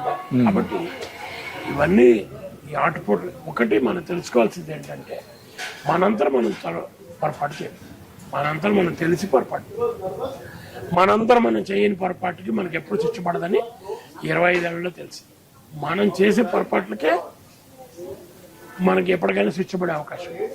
మనకు కావాలని ఏం చేయవు, తెలిసి చేయవు. తెలిసి జరిగితే దానికి ఆ భగవంతుడు ఉన్నాడు, ఆయన కాపాడతాడు. కాపాడాడు కదా, చాలా సందర్భాల్లో కాపాడాడుగా. ఇప్పుడు మీరు కూడా ఏమైనా టీచ్ చేస్తుంటారా అండి? నేను సోషల్ స్టడీస్ చెప్పేవాడిని. ఇప్పుడు ఎథికల్ వాల్యూస్ మీద ప్రతిరోజు పిల్లలకు ఒక 15 నిమిషాలు కూర్చోబెట్టి మాట్లాడతాను. ఈరోజు అత్యవసరమైన టాపిక్ అది. అంటే ప్రతిరోజు మనం ఎందుకు ఇలా ఉండాలి, చిన్న చిన్న చందమామ కథలు చెప్తూ ఆ కథల ద్వారా నీతిని చెప్తూ వాళ్ళతో ఒక రోజు ఒక 10 నిమిషాలు, అంటే 8 o'clock ప్రేయర్ చేస్తాం మేము. 7:45కి అందరు అసెంబ్లీ అవుతారు. 7:45 నుంచి 8 వరకు ఒక 15 నిమిషాలు నేను మాట్లాడతాను. సమకాలీన పరిస్థితులు అవన్నీ మాట్లాడతాను. మానవ సంబంధాలు ఎలా ఉండాలి, మతం అంటే ఏంటి, కులం అంటే ఏంటి, ఇవన్నీ వీటన్నిటి వల్ల వచ్చేటువంటి లాభ నష్టాలు ఏంటి, మనకి ఏం జరుగుతుంది, మన జీవితంలో దేవుడు ఎంతవరకు, ప్రతి ఒకటి కాదు చాలా విషయాలు పిల్లలతో చర్చిస్తూ ఉంటాం, కూర్చోబెట్టి మాట్లాడుతూ ఉంటాం. సమాజానికి ఉపయోగించే వాళ్ళ మూడులు మారకుండా ఒక్కటైతే గొప్పగా సంతోషం చెప్పగలను. 25 ఏళ్ళలో మా దగ్గర నుంచి బయటకు వెళ్ళిపోయినాడు ఒక్కడు కూడా సిగరెట్ తాగేవాళ్ళు లేడు, ఒక్కడు కూడా మందు కొట్టేవాడు, ఒక్కడు కూడా. ఈ 1500 మందిలో సింగిల్ పర్సన్ లేడు సిగరెట్ తాగేవాడు, మందు తాగేవాడు. మొత్తం 1500 మంది ఇప్పటివరకు మీ దగ్గర. అంటే ఒక్కొక్క బ్యాచ్ సుమారుగా ఎంతమంది ఉంటారు సుమారు? తర్వాత కాలంలో ఏం జరిగిందంటే నేను ఈ పనిచేస్తున్న క్రమంలో ఇది ఎక్స్పాన్షన్కి నాకు తెలియకుండానే ఎక్స్పాన్షన్ అయింది. ఎట్లాగో బిహెచ్ఎల్ నుంచి లక్ష్మీకాంత్ మంత్రి అని ఒక ఆయన వచ్చారు. వచ్చి చాలా బాగుంది, మేము బిహెచ్ఎల్ మీకు రూములు ఇప్పిస్తాం, మీరు చేస్తారా అని అడిగారు. దగ్గరే కదా, చేస్తాం సార్. దానికి ముందు బొల్లారంలో సెంటర్ పెట్టాం. బాలరెడ్డి గారని అక్కడ సర్పంచ్ ఉండే వాళ్ళ వైఫ్, వాళ్ళు 2 రూములు ఇప్పించారు. ఇప్పుడు లేవులేండి, నేను రెంట్కి తీసుకుని చేస్తాను. చాలా కాలం ఆయన సహాయం చేశాను. అక్కడ రూములు పెట్టి అక్కడ పిల్లల్ని చదివించే కార్యక్రమం పెట్టాం. దాని తర్వాత బిహెచ్ఎల్లో సెంటర్ పెట్టాం. అట్లాగే చిన్న చిన్న ఎక్స్పాన్షన్కి వెళ్ళాం. ఆ ఏరియాలో ఉండే గవర్నమెంట్ స్కూల్ పిల్లలు అక్కడికి వచ్చి చదువుకుంటారు. మొత్తం 10 సెంటర్లు ఉన్నాయి ట్రస్ట్కి. ఇది మెయిన్ సెంటర్. దీని తర్వాత నెక్స్ట్ మయూరి నగర్ అని ఇక్కడ అక్కడ సెంటర్ ఉంది. దాని తర్వాత బొల్లారంలో సెంటర్. దాని తర్వాత మన బొంతపల్లి అని ఎయిర్ ఫోర్స్ అకాడమీ, అక్కడ గ్రాన్యూల్స్ ఇండియా లిమిటెడ్ అని వాళ్ళ బిల్డింగ్, పంచాయతీ వాళ్ళ బిల్డింగ్ ఉంది, అందులో చేస్తున్నాం. దాని తర్వాత ఇటువైపు వచ్చి బిహెచ్ఎల్లో ముత్తంగిలో మాస్టర్ గారు ఒక ఆయన, వాళ్ళ ఇంట్లోనే అక్కడ సెంటర్ ఉంది. దాని తర్వాత జహీరాబాద్లో సెంటర్. ఇటువైపు వచ్చేసి శంకరపల్లి ప్రస్తుతం నడవట్లేదు, చేవెళ్ళలో ఉంది. తర్వాత ఇటువైపు వచ్చి కుక్కడపల్లిలో ఉంది. దాని తర్వాత నెక్స్ట్ చర్లపల్లిలో. ఇన్ని సెంటర్స్. ఇప్పుడు వీటన్నిటికీ మరి మీకు కొంత డబ్బు కొంచెం ఖర్చు అవుతుంది కదా, ఎంత అంటే ఈ కార్పొరేట్ కంపెనీస్ సిఎస్ఆర్ యాక్టివిటీ, మాకు కొన్ని కంపెనీస్ వాళ్ళు మేము ప్రపోజల్ పెడితే ఆ ప్రపోజల్ ప్రకారం వాళ్ళు డబ్బులు ఇస్తారు. అది ఎట్లా ఉంటుందంటే ముందు నుంచి చదివే పిల్లలు ఆ లిస్ట్ అవుట్ చేసి ఆ లిస్ట్ వాళ్ళకి ఇవ్వాలి. ఇస్తే ఆ లిస్ట్ ప్రకారం చూసి వాళ్ళు ఎంతో కొంతమందిని సెలెక్ట్ చేసుకుని వాళ్ళకి అయ్యే ఖర్చు అంతా వాళ్ళు అడాప్ట్ చేసుకుంటారు వాళ్ళు. ట్రస్ట్కి వాళ్ళకి అయ్యే ఫైనాన్షియల్ సపోర్ట్ చేస్తారు.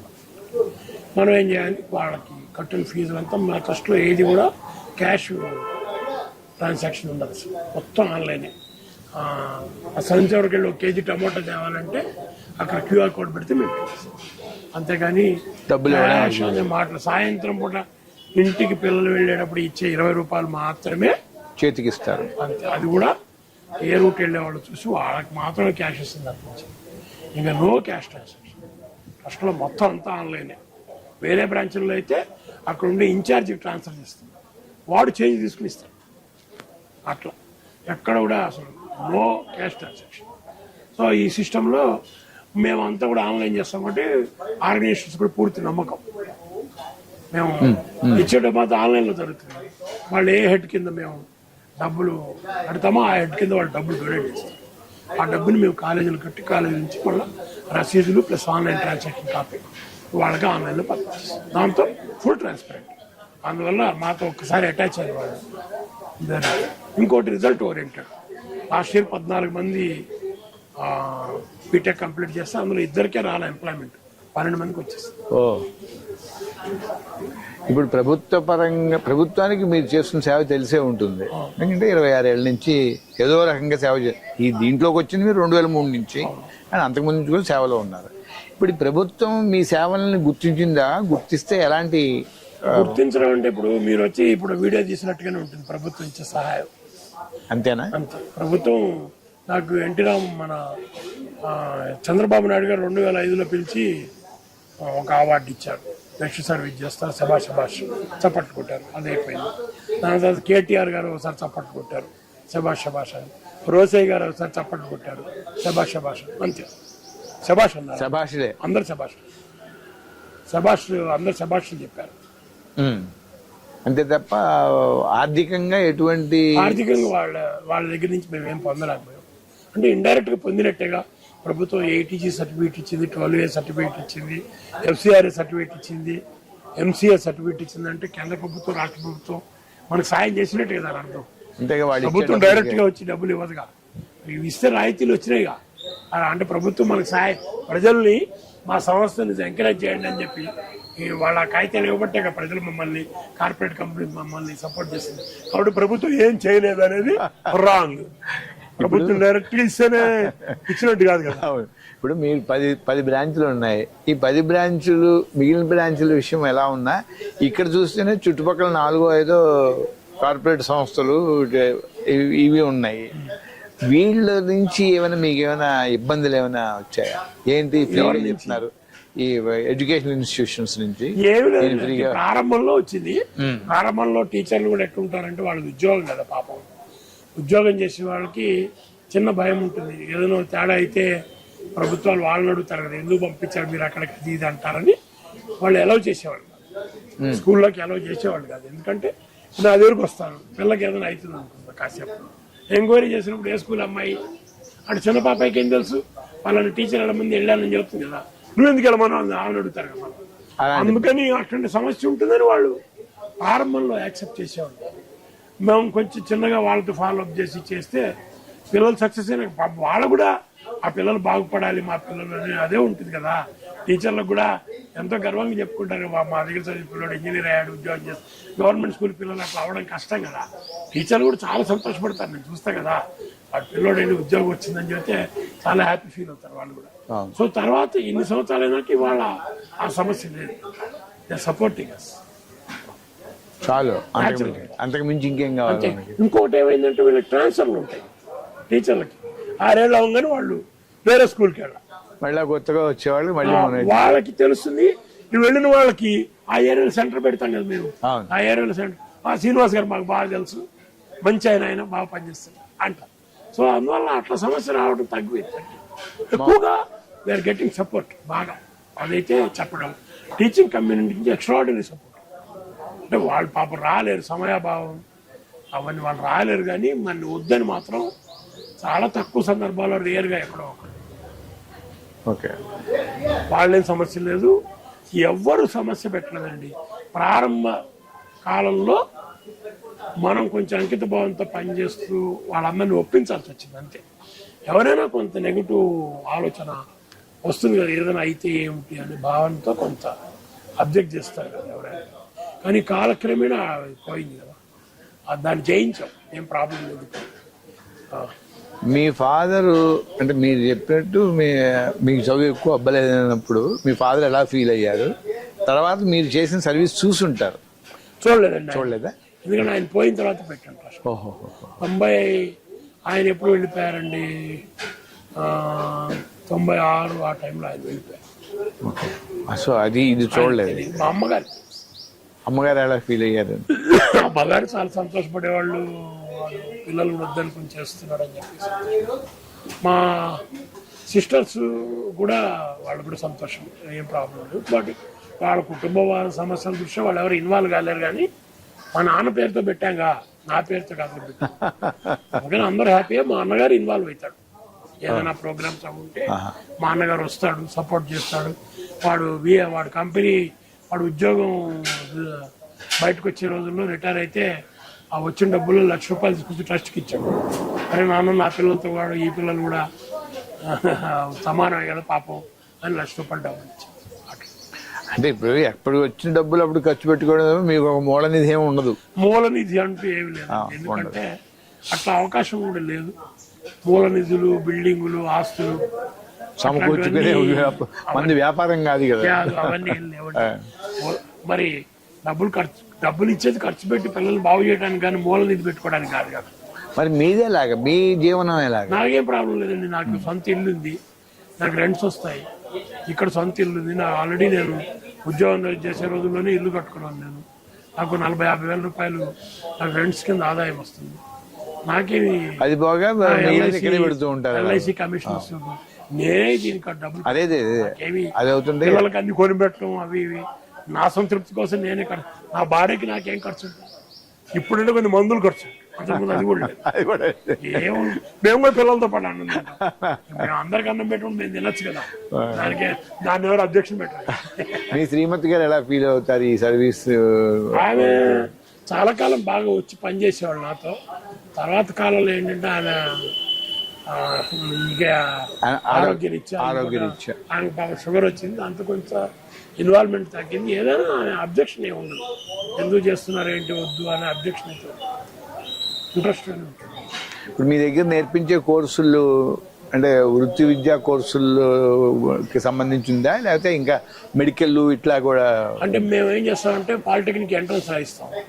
ఎంట్రన్స్లో సీట్ వచ్చిన పిల్లల్ని ఎంట్రన్స్ పాలిటెక్నిక్లో జాయిన్ చేస్తాం. కొంతమంది సీట్లు రావు, అది కొంతమంది వాళ్ళందరూ వాళ్ళు వాలంటీర్గానే మేము పాలిటెక్నిక్ చదవము, మేము ఇంటర్మీడియట్ చదువుతూ ఉంటాం. అప్పుడు మేము ఇంటర్మీడియట్లో చేస్తాం పిల్లల్ని. ఇక్కడ వొకేషనల్ ఇంటర్మీడియట్లో చేస్తాం, చైతన్య నారాయణ కాదు, ఎందుకంటే వాళ్ళ లక్షలు మనం కట్టలేక. అందుకని వొకేషనల్ ఇంటర్మీడియట్లో చేస్తాం. అది మొత్తం సంవత్సరానికి ఫీజు 16,500 ఉంటుంది. అందులో 3,000 రూపాయలు వాళ్ళు సబ్సిడీ ఇస్తారు కాలేజీ వాళ్ళు, మన ట్రస్ట్కి అంజిరెడ్డి కాలేజ్. 13,500 రూపాయలు మనం పే చేయాలి, ఇంకా వేరే ఏం ఖర్చు ఉండదు. చిన్న చిన్నవి ఉంటాయి, పుస్తకాలని అవి ఆ పిల్లలకి మనం కడతాం. వచ్చే వాటితో కొన్ని సందర్భాల్లో మందే డబ్బులు లేకపోతే పిల్లలు కూడా కొంచెం వేసుకుంటారు, కొంచెం మనం ఇస్తాం. ఇచ్చిన దాన్ని బట్టి ఉన్నదాంతో బ్యాలెన్స్ చేసుకుంటూ వెళ్ళిపోతారు. వ్యాపారం కాదు కదా, తల్లిదండ్రులు కూడా ఒక 2,000-3,000 పెట్టుకోగలుగుతారు. కొన్ని సందర్భాల్లో వాళ్ళ చేత పెట్టిస్తాం, కొన్ని సందర్భాల్లో మొత్తం మనమే కడతాం. మన దగ్గర డబ్బులు లేకపోతే ఏం చేస్తాం, ఉన్నప్పుడు వాళ్ళ దగ్గర. ఇప్పుడు ప్రభుత్వ ఉన్నతాధికారులు ఎవరైనా మీకు సాయం చేస్తున్నారా? అంటే సర్వీస్ ఓరియంటెడ్, మీరు శంకరన్ గారి పేరు చెప్పారు, హరగోపాల్ గారి పేరు చెప్పారు. అంటే హరగోపాల్ గారు మోటివేషన్ కోసం వాళ్ళ పేరు చెప్పారు. ఎవరు సహాయం చేసింది? ఎవరు సహాయం చేసింది? గవర్నమెంట్ ఆఫీసర్స్ అసలు ఇది, ఎందుకంటే ఇది గవర్నమెంట్ పర్మిషన్స్ పరిధిలో లేదు కదా. దాని హాస్టల్ అనుకోండి, గవర్నమెంట్ అనుమతి తీసుకోండి, అట్లేం లేదు కదా. గవర్నమెంట్ అధికారులు వచ్చారు, రాకపోతే ఏం లేదు. మన మేడ్చల్ డిఓ గారు వచ్చారు, విజయ్ కుమార్ గారు, చాలా హ్యాపీ ఫీల్ అయ్యారు, బాగుంది, చాలా సంతోషం, చూసి వెళ్ళారు. వస్తారు గవర్నమెంట్ టీచర్స్ వస్తారు, కొంతమంది వచ్చి చూసి వెళ్తారు, బాగుందని అప్రిషియేట్ చేశారు. వాళ్ళకుండే పరిధులు వాళ్ళకు ఉంటాయి కదా, ఏ పని చేయొచ్చు ఏ పని చేయకూడదు, వాళ్ళ గైడ్ లైన్స్ ఉంటాయి. మనకే ఉంది గైడ్ లైన్, మనం అనుకున్నదే గైడ్ లైన్, మనం పని చేయడమే మన గైడ్ లైన్, రెండోది ఏం లేదు. వాళ్ళందరికీ ఇష్టమే ఉంటుంది. ఇప్పుడు ఒక నిరుపేద రేకుల షెడ్లో గుడిసెల్లో ఉండేవాడిని తీసుకెళ్ళి బాగా చదివించి మంచి ఉద్యోగం కూడా చేస్తామంటే వద్దని ఎవరంటారు? అవును. గవర్నమెంట్ వాళ్ళు కూడా మన మధ్యలో చేయని వాళ్ళే. గవర్నమెంట్ సపరేట్ ఆకాశం వేరే మధ్యలో చెల్లి ఉద్యోగం చేసేవాళ్ళు గవర్నమెంట్ అంటే. అవును అవును. గవర్నమెంట్ వాళ్ళకి ఎవరికి వ్యతిరేకత ఉండదు, వాళ్ళకి ఇష్టమే ఉంటుంది, వాళ్ళు వృత్తినిచ్చే వాళ్ళు చేస్తారు. కానీ ఒక గొప్ప విషయం ఏంటంటే అండి, పిల్లలకి చదువు చెప్పడానికి మారుమూల ప్రాంతాలకు వెళ్ళేవాళ్ళు ఒకప్పుడు. అవును, స్వచ్ఛందంగా వెళ్ళిపోయి మారుమూల వెళ్ళి చెప్పి మళ్ళా వచ్చేవారు. ఇప్పుడు గవర్నమెంట్ టీచర్లు కూడా మారుమూల ప్రాంతానికి ట్రాన్స్ఫర్ చేస్తే ఎవరు వెళ్ళటల్లా. సార్ ఇప్పుడు నేనేమంటానంటే, మీరు అన్నారు ఇంతకు ముందు పాజిటివ్, మా ఛానల్ ఎప్పుడు పాజిటివ్ విషయాలను ఆలోచిస్తున్నాం. సార్ ఏదైనా ఒక వ్యవస్థ, ఒక యంత్రాంగం, ఒక విధానం ఉంటుంది. అది చేయాల్సింది మీరు నేను కాదు, అది చేయాల్సింది ప్రభుత్వం. కాబట్టి మీరు ప్రభుత్వం దగ్గర ఆ ప్రశ్న వేయాలి. యంత్రాంగం వాళ్ళ దగ్గర వేయాలి. వాళ్ళు ఎందుకు వెళ్తున్నారు, ఎందుకు వెళ్ళట్లేదు, దానికి సమాధానం నా దగ్గర నుంచి. మీ దగ్గర ఉండదు. నేను ఎందుకు వెళ్ళట్లేదని కాదు, నేను నా ప్రశ్న ఏంటంటే అది వాళ్ళ ఇప్పుడు సౌకర్యాలు. ఇప్పుడు మీకు చిన్న ఎగ్జాంపుల్ చెప్తాను. ప్రభుత్వం పార్లమెంట్ లో చట్టం చేస్తుంది, రోడ్డు మీద వచ్చిపోయకూడదు, చేస్తే భూతరం చేయకూడదు, చేస్తే 100 రూపాయలు ఫైన్ అంటారు. అది ఉన్న చోటే పోస్తాడు వాడు కదా. అట్లా మరి యూరినల్స్ వచ్చినప్పుడు ఆ సౌకర్యం లేకపోతే ప్రజలు ఏం చేయాలి? కాబట్టి చట్టంతో పని కాదు ఎప్పుడు కూడా. మౌలిక సౌకర్యాలు కల్పించి చట్టం చేస్తే అవుతుంది. ఇంకోటి కేవలం చట్టంతో కూడా పని కాదు, మనుషులు చేయాలని ఉండాలి. నాకు ప్రభుత్వం ఏం చేస్తుంది, ఇప్పుడు గవర్నమెంట్ టీచర్కి ఒక్కొక్కరికి ₹1,00,000 జీతం ఇస్తారు. గవర్నమెంట్ అంటే ఏమన్నా చంద్రబాబు నాయుడు గారా లేకపోతే రేవంత్ రెడ్డి గారా పక్కన కూర్చొని పనిచేస్తారు? మనమే కదా గవర్నమెంట్. చేస్తావు చేయలేదు నీ విచక్షణ సంబంధించిన అంతే. అది ఎవరు పక్కనుండి ఇంపోజ్ చేసి చేయించలేరు కదా. పాఠం అరే లేవరా ఈ లెసన్ చదువు అయిపోయిందని చప్పట్లు కొట్టిచ్చే కూడా పాఠం అయిపోయినట్టే. లేదు పాఠాన్ని ఎక్స్ప్లెయిన్ చేసి పిల్లలకి అర్థమయ్యేటట్టు చేసి చెప్పడం పాఠం చెప్పినట్టే. లేదు ఇంకా ఇనిషియేటివ్ తీసుకుని రాకపోతే ఇంటికి వెళ్ళి మాట్లాడి పేరెంట్స్ కానీ చేసి పిల్లల్ని కన్విన్స్ చేసి కూర్చోబెట్టి చెప్పడం పాఠం చెప్పటమే. ఇందులో ఏది చేస్తామో ఆ టీచర్ విచక్షణ మీద ఆధారపడింది. మీరెవరు నేనెవరు దాని గురించి మాట్లాడాలి. అది ఆత్మవిమర్శ ఎవరికి వాళ్ళు చేసుకోవాలి అంతే. వాళ్ళు నువ్వెవరు నేనెవరు, నేను నీతో పోల్చుకోవడం ఎందుకు? ఓ టీచర్ సరిగ్గా చేయలేదు కాబట్టి నేను చేయను, ఓ టీచర్ బాగా చేస్తుంది కాబట్టి నేను చేస్తాను. నాకు జీతం ఇస్తున్నాను, నేను చేయాలి. ఏం పని చెప్తే చెయ్యాలి. నాకు ప్రభుత్వం డబ్బులు ఇస్తుంది, నేను బతకడానికి, నా కుటుంబం బతకడానికి డబ్బులు ఇస్తుంది. ఎందుకు ఇస్తుంది? వాడిని బాగు చేయాలి. వాడిని బాగు చేస్తున్నారు కదా. ఆత్మవిమర్శ ఎవరికి కావాలి? ఆ డబ్బులు తీసుకున్న కావాలి. మీరెవరు నేనెవరు చెప్పడానికి కదా. ఎవరికి వాళ్ళు భారతీయ పౌరులుగా నాకెందుకు ఆ మాటకు సిద్ధాంత, నాకెందుకు ఆ పిల్లలు తీసుకొచ్చి ఈ పిల్లలు తీసుకొచ్చి కూర్చోబెట్టి చదివించినంత నాకెందుకు? ఎవరికి వాళ్ళు బాధ్యత ఫీల్ అయితే మనం బాగుంటే మన దేశం బాగుంటుంది, మన అంతా బాగుంటుంది. సింపుల్ కదండి. కాబట్టి ఎవరిని విమర్శించే అవసరమే లేదు. ఈ లోపల మనం స్ఫూర్తి తీసుకోవాలి. ఇప్పుడు శంకరరామన్ గారు గొప్పవాడు, హరగోపాల్ గారు గొప్పవాడు, జేడి లక్ష్మణ్ గారు మా దగ్గరికి వస్తారు, జయప్రకాష్ నారాయణ గారు మా దగ్గరికి వస్తారు, సంధ్య గారు మా దగ్గరికి వస్తారు, చాలా మంది వస్తారు. వాళ్ళు ఎన్నో పోరాటాలు చేస్తుంటారు. వాళ్ళ ఆదర్శం అంతే, వాళ్ళు గొప్పవాళ్ళు. వాళ్ళ దగ్గర మంచి ఉంటే తీసుకుందాం, ఏదైనా చిన్న చిన్న పొరపాటు మనకెందుకు, దాంతో మన సంబంధం లేదు. అదే సానుకూల దృక్పథం. చాలా చక్కగా అంటే మీరు నడుపుతున్న విధానంలో లోపం లేదు. ఆ లోపం అనేది ఎక్కడైనా ఉంటే జర్కులు వస్తాయి. ఆ జర్కులు ఏమీ లేకుండా సాఫీగా మీ ఇది సాగుతుంది. అంటే అఫ్కోర్స్ మీరు చెప్పినట్టు ఛాలెంజెస్ ఉంటాయి. ఛాలెంజెస్ని మీరు ఎలాగోలాగా వాటిని సమయానుకూలంగా మీరు దాటుకుంటూ వస్తున్నారు. ఈ క్రమంలో మీకు అంటే ఒక్కొక్కసారి ఫైనాన్షియల్ ఛాలెంజ్, అతిపెద్ద ఫైనాన్షియల్ ఛాలెంజ్ ఎప్పుడైనా ఎదురైందా? అది విచిత్రం అదేనండి. నాకు 2003లో ట్రస్ట్ పెడితే ఇప్పటి వరకు ఇవాళ జేబుల్లో డబ్బులు లేవు, పిల్లలకి అన్నం ఎట్ట పెట్టాలి అని అనుకోని కూడా కనీసం ఆ భావన కూడా రాగా, అయ్యో రేపు పిల్లలకి అన్నం ఎట్ట పెట్టాలి జరగలేదు. ఎప్పుడైనా నేను కొంత డబ్బు నా వ్యక్తిగతంగా నాకు డబ్బులు ఉంటాయి కాబట్టి ఎప్పుడైనా లేకపోతే నా డబ్బుల నుంచి బ్యాగ్ రైస్ అవి కొనుక్కొచ్చి పెట్టేస్తాను. అసలు అట్లా సమస్య రాలేదు. పిల్లలు 10 మంది పిల్లలు ఉన్నప్పుడు అన్నం పెట్టా, 800 మంది పిల్లలు ఉన్నప్పుడు అన్నం పెడతా. నిజానికి సమస్య రావాలి కదా, మరి రాలేదుగా. అదే సంకల్ప సిద్ధి, అది డివైన్ పవర్ అంతే జరుగుతూ ఉంటుంది. చాలా మంది వచ్చి డబ్బులు ఇచ్చిపోతారు, ఆ డబ్బులు ఇస్తున్న అవి కాదు కదా డబ్బులు. చాలా మంది వచ్చి బియ్యం ఇచ్చిపోతారు, నావి కాదు కదండి. నాకెందుకు, నాకేముంది, హ్యాపీగా సర్వీస్ చేయడమే నా జాబ్, నావి కాదు, చేసుకుంటారు. అటువంటి సమస్య ఎప్పుడు రాలేదండి. అయినా నేను నోరు తెరిచి అడిగితే డబ్బులు ఇచ్చేవాళ్ళు 3 మంది ఉన్నారు. కానీ విచిత్రం ఏంటంటే నేను ఎవరు డబ్బులు ఇవ్వమని అడగను. ఇప్పటివరకు వెళ్ళి మీరు డొనేషన్ ఇవ్వండి సార్ అని అనలా నేను. మీ అంతా మీరు ఇస్తానని నాతో అంటే నేను ఫాలో అప్ చేశాను. ఇప్పుడు ఎవరైనా నేను 50,000 ఇస్తాను సార్ అన్నాడు అనుకో, ఆయన గుర్తుండదు. అందుకని సార్ మీరు ఫలానా రోజు నాతో సాయం చేస్తానని చెప్పారు సార్, ఎప్పుడు చేస్తారని అడిగా. నా అంతా నేను బుక్ పట్టుకుని డొనేషన్ ఇవ్వండి అని ఎవరి దగ్గరికి పోలేదు. మరి అదేం అదృష్టమో, మా తల్లిదండ్రుల పుణ్యమో, మరి ఈ పిల్లల అదృష్టమో ఏమో తెలియదు. కానీ నా అంతా నేను ఎంతవరకు దగ్గర పోయి ₹1 అడగాలి. అంటే సంకల్ప బలం ఉంది సార్. అది మీలో సంకల్పం ఉంది కాబట్టి ఆ సంకల్పం ప్రకారం జరిగిపోతుంది. కానీ అది కూడా ఒక అదృష్టమే. ఆ సంకల్పం వెనకాల ఏమైనా దురుద్దేశం ఉంటే మళ్ళీ మన పనులు అవ్వవు. అది లేదు అని చెప్తున్నా, మీ దగ్గర అది లేదు. ఇప్పుడు సమాజం, నా దగ్గర ఉండే పిల్లలు, వాళ్ళ తల్లిదండ్రులు, నాకు డబ్బులు ఇచ్చేవాళ్ళు, వాళ్ళు డిసైడ్ చేసుకుంటారు నా కార్యం మంచిదా కాదా వద్దా. నాకు తెలిసి నేను సరైన క్రమంలోనే నాకు తెలిసి చేస్తున్నాను. ఎవరన్నా సలహాలు ఇస్తే కూడా తీసుకుంటాను, చేస్తూనే ఉన్నాను. ఏమి ఇబ్బంది ఏం లేదు. చక్కటి వాతావరణం అండి, చుట్టూ చెట్లు, ఓ పక్కన కాంక్రీట్ అరణ్యం ఉన్న చుట్టూ చెట్లు, చక్కటి ఆక్సిజన్.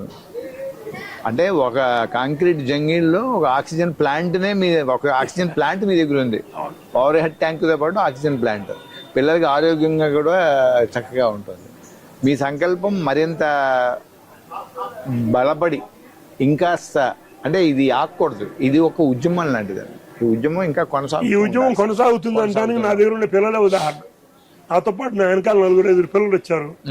మనం ఇదేం పేరు ముందే చెప్పాగా, నాకు నా పేరు ఎవరు చెప్పుకోక్కర్లేదు. నేను ఎవరు ఇంటర్వ్యూ ఎందుకు ఇస్తున్నారు సరే, మీరు వచ్చారు, మిమ్మల్ని గౌరవించాలి కాబట్టి ఇంటర్వ్యూ ఇస్తున్నాం. మనం దృశ్యం తద్ నశ్యం అండి. కరెక్ట్. దాని ప్రిన్సిపల్ ఏంటంటే సూక్ష్మ స్థూల సూక్ష్మ, మైక్రో మైక్రో ప్రిన్సిపల్. కంటికి కనిపించేది ఉండదు. సైన్స్ ప్రకారం మొత్తం నాశనం అయిపోవాల్సిందే, ఈ సృష్టిలో జీర్ణం అయిపోవాల్సిందే. దాని ప్రిన్సిపల్ ఏంటి? మీ పేరేంటి? సుబ్రహ్మణ్యం అనేవాడు తల్లి గర్భంలో చిన్న బీజం ఒకప్పుడు, ఇప్పుడు స్థూలం, రేపు సూక్ష్మం. అంతేగా. అట్లా సృష్టిలో మీరు ఫలాన్ని చెప్పండి, మీ కంటికి కనిపించేది ఏదైనా కానీ సూక్ష్మ స్థితి నుంచి ప్రారంభమై స్థూల స్థితికి వచ్చి సూక్ష్మ స్థితికి పోని ఒక్కటి చెప్పండి. ఏమీ లేదు. కాబట్టి ఆ చరాచర సృష్టిలో మీరు ధూళి కణం కూడా కాదు. అటువంటిప్పుడు మీకెందుకు బాగా చేయాలి, నా పేరు తెలియాలి, నేను ఎవరికో తెలియాలి, నన్ను అందరూ మెచ్చుకోవాలి, నా శభాషణాలు ఏవో. మనం ఆత్మ సంతృప్తి ఉంటుంది. మనం బతుకున్నాం, భగవంతుడు తెలివి ఇచ్చాడు. ఏమి లేని పిల్లలు ఈ సమాజంలో 3 మంది ఉన్నారు. వాడికి ఏదో పూట అన్నం పెట్టి మనం వాడిని చూసి ఆనందపడితే చాలు కదండి. వాడికి అసలు బాగుపడితే ఇంతకన్నా ఏం కావాలి? నేను ఈ క్షణం వదిలేయడానికి సిద్ధంగా ఉన్నాను, ఎవరన్నా ఒకరు టేకప్ చేస్తే. ఇప్పుడు మామూలుగా మనం అందరూ చదువుకుంటాం, మాతృదేవో భవ, పితృదేవో భవ, ఆచార్య దేవో భవ. ఇక్కడ ఆచార్య దేవో భవానే, మాతృదేవో భవ లేదు, పితృదేవో భవ లేదు, ఆచార్య దేవో భవ. మాతృస్థానంలో పనిచేస్తాం, అమ్మలాగా అన్నం పెడతాం. పితృస్థానంలో పనిచేస్తాం, తండ్రిలాగా ఫీజులు కట్టడం, దగ్గర తీసుకోవడం, బడికి పోవటం, వెళ్తున్నాడని చూడటం, అవన్నీ చేస్తాం. ఆచార్య దేవో భవ ప్రతిరోజు కూర్చోబెట్టి పిల్లల్ని మోటివేట్ చేస్తాం. 3 పనులు ఏకకాలంలో చేస్తాం. ఆచార్య దేవో భవ అంతే మీ మోటో, ఆచార్య దేవో భవ. ఏకకాలంలో అన్ని పాత్రలు నిర్వహించే ప్రయత్నం చేస్తున్నాం. తల్లిలాగా దగ్గర తీసుకుంటాం, అన్నం పెడతాం, మంచి మాట చెబుతాం, అన్ని చేస్తాం. తండ్రిలాగా వాడి కేరింగ్ తీసుకుంటాం, వాడి ఫీజులు కడతాం, పుస్తకాలు ఇస్తాం, అన్ని ఫీజు వాడి బడికి వెళ్తున్నాడో చూస్తాం. వక్ర మార్గం పడితే సరైన మార్గంలో పెడతాం. గురువు ఆ పని తండ్రి స్థానంలో చేస్తాం. గురువులాగా కూర్చోబెట్టి నాన్న సమాజంలో ఏది మంచి ఏది చెడు, ఏం చేస్తున్నావు, బాగుపడో చెప్తాం. అన్ని రోల్స్ ఎట్ ఏ టైంలో వ్యవస్థలో నడుపుతూ ఉంటాను తెలిసినంత వరకు. అంతే. అని పూర్తి భర్తీ చేయలేని తల్లిలాగా, పూర్తి భర్తీ చేయలేని తండ్రిలాగా, పూర్తి భర్తీ చేయలేని గురువులాగా, అన్ని పాత్రలో కొంచెం ఒక 1%. మీ మేర మీరు చేయగలిగేది మేర ఇదండి. సంకల్పం ఉంటే ఎలాంటి పని అయినా ఎంతో సునాయాసంగా చేయొచ్చు అని నిరూపిస్తున్నారు పోతుకూచి శ్రీనివాస్ గారు. తెనాలి వాస్తవ్యులైన ఆయన తన జీవన గమనాన్నే మార్చుకున్నారు. తను అనుకున్న ఒక లక్ష్యం కోసం పనిచేస్తున్నారు. 26 ఏళ్ళుగా పనిచేస్తున్నారు, ఇంకా పనిచేస్తానంటున్నారు. దానికి ఆయన భార్య అంటే సతీమణి శాంతిశ్రీ గారు, ఆవిడ కృషి కూడా, ఆవిడ తోడ్పాటు కూడా ఉంది. ఎప్పుడైనా సరే తోడ్పాటు లేకపోతే ఏది ముందడుగు వేయదు. మొట్టమొదటి సహకారం శాంతిశ్రీ గారి ద్వారా ఆయనకు లభించింది. అసలు ఎంత గొప్ప విషయం అండి. ఆయన లక్ష్యం కోసం పిల్లలు వద్దనుకున్నారు అంటే ఎంతమంది ఉంటారు ఇలాంటి వాళ్ళు. అసలు ఆ ఆలోచనే ఒక రకంగా మనం చిన్నగా ఆలోచించండి, మన మన మనసుల్ని కదిపి కుదిపేస్తుంది. ఎంతసేపు మనము, మన కుటుంబము, మన పిల్లలు, మనం బాగుండాలి, మన మునిమలు బాగుండాలి. ఈ తరహాలో ఉన్న సమాజాన్ని ఆయన భిన్నంగా ఆలోచిస్తున్నారు. ఇక్కడ చదువుకుంటున్న పిల్లలే నా పిల్లలు, వీళ్ళు బాగుంటే చాలు, ఎవరి దగ్గర ఒక పైసా ఆశించరు. ఇక్కడ మనం ముఖ్యంగా అలాగని ఇస్తాను అంటే కాదనరు, దాన్ని వాళ్ళ మీదే ఖర్చు పెడతారు. మళ్ళా ఇంత ఉదాత్త ఆశయంతో నడుస్తున్న పోతుకూచి సోమసుందర శాస్త్రి ట్రస్ట్ పేరు మీద శ్రీనివాస్ గారు చేస్తున్న ఈ ప్రయత్నం చిరకాలం కొనసాగాలని మా వ్యూస్ ఛానల్ ఆకాంక్షిస్తుంది. నమస్కారం.